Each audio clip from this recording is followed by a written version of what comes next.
Hey everyone, Paul Johnston from Waconia, Minnesota, and also part of the Laughing Trout Fly Tying Club. Today I'm going to be taking kind of a step back and then a step forward. So this is my all-season lightning bug. So quick story, tied lightning bugs a few years ago, picked them up off of YouTube or somewhere, and tied some, put them in a fly box, forgot about them. Earlier this summer, my daughter was out fishing with me, and she was out fishing me 2-to-1 and using this little, what she called this little olive nymph. And I looked at it and I said, well, I don't even remember tying that fly, so I wasn't sure where she got it. And then as I studied a little bit more, I realized it was just a lightning bug that I had tied, with just some real subtle differences from what you see as a standard lightning bug in different YouTube videos. So real quick, we'll walk through it and then we'll tie it. So I'm tying it on a size 14 emerger hook. I do have a 2.5 millimeter gold tungsten bead. For a tail, I'm using brown hen hackle. You could use pheasant tail fibers. You could use Coke de Leon, whatever you like there. The body is opal tinsel. The ribbing is gold wire size brassy. The thorax is some super bright peacock dubbing in the color peacock. It does have a gold tinsel wing case, and then the legs or emerging wings are Hungarian partridge. Now, once the big subtle difference here is the thread that I'm using. So I've got a spool of 70 denier UTC thread in olive, and I think that this olive thread is kind of the key to the whole thing, because after you wrap in the mylar tinsel, you'll actually see the olive bleed through there just a little bit. I'm not exactly sure how it's going to show up on the camera under the bright lights, but when you look at it in natural light, you do see a hint of an olive color coming through the body itself. So I've laid a thread base with that thread. I've got a small clump of that hen hackle. I'm just going to make a collecting wrap. See that I'm okay with the length of that, and that looks pretty good. And then I'll further tie that down. Again, the key here is want to make sure we maintain a real smooth underbody, so that the wire wraps and then the opal tinsel wrap over that, everything remains smooth. So I've got a length of gold wire, size brassy, and I'll tie that in on my side of the hook shank. Keep it right in line with the hook shank, because no reason other than habit, I corner wrap my wire on this, on every fly, but return up to the bead, and then I've got a length of opal tinsel, and this is size medium. I'll just get that captured. I'll just get that captured in there, and then wrap back to the bend of the hook.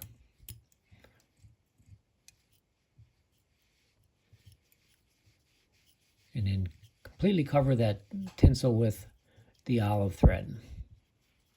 I'll use the rotary feature on my vise to wrap that tinsel in, so I'll throw a half hitch in, just bring my bobbin cradle around, and then just almost touching turns. They just do overlap just a little bit, moving from back to front. And then I can secure that with a couple wraps of my tying thread. And I can cut that excess out of there.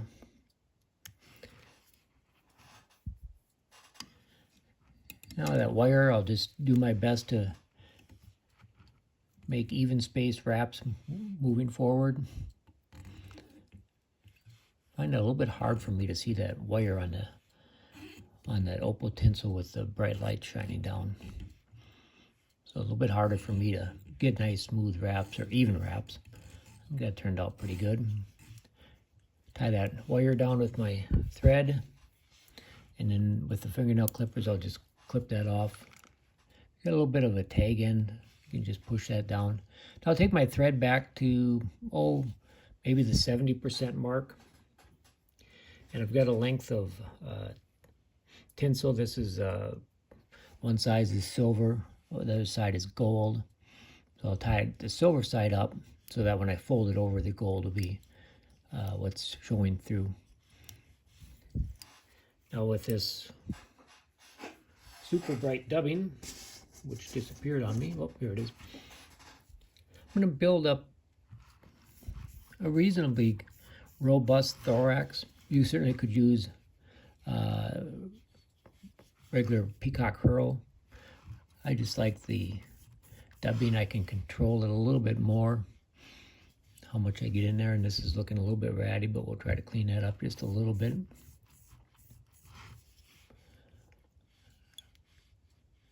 End up with my thread right behind the bead, and that just kind of clean that up just a little bit, some of the longer fibers out of there. Okay, now what I've taken is a Hungarian partridge feather, and I pulled the fuzzies off, and then I've cut the center stem out, so I end up with something with a V-notch in it. And what I do is I'll put that V-notch over the top of the fly. Try to keep it, sometimes they're not symmetrical, so try to keep it as even as you can. And then I'll just take a thread wrap and capture that.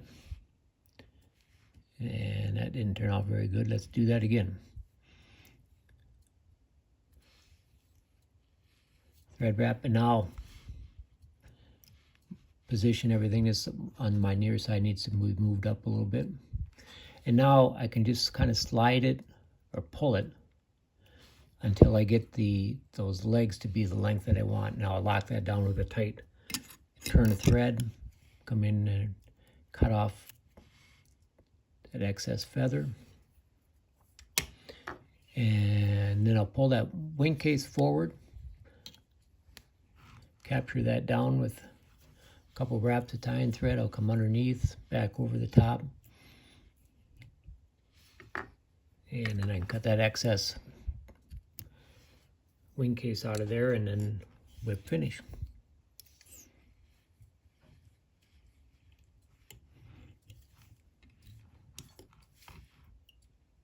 A couple of these, we'll just, if you get a little bit, some of this dubbing a little bit long, fish aren't going to care, but how you like it to look.